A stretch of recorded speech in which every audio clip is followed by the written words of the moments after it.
महाराष्ट्रामध्ये एनआयए आणि एटीएसनं मोठी कारवाई केली आहे। छत्रपती संभाजीनगर, मालेगाव आणि जालन्यामध्ये संयुक्त कारवाई करण्यात आली आहे। काही तरुणांना ताब्यात घेतल्याची सुद्धा माहिती मिळते।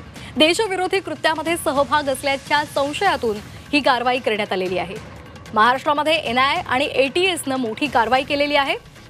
या संदर्भात अधिक माहिती घेऊयात आमचे प्रतिनिधी विशाल करोळे यांच्याकडून। विशाल, काय अधिकचे अपडेट्स आहेत? माहिती मिळते प्राथमिकच्या छत्रपती संभाजीनगर, मालेगाव आणि जालन्यात ही संयुक्तिक कारवाई सुरू आहे। काही तरुणांवर एटीएस आणि एनआयए कडून ट्रॅक सुरू होता। त्यांनी काही देशविघातक कृत्यात सहभागी असल्याचा त्यांना संशय आहे।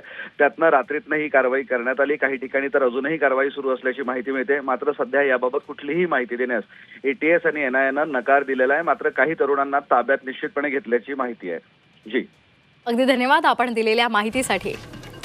एटीएस आणि एनआयएनं ही मोठी कारवाई केली आहे।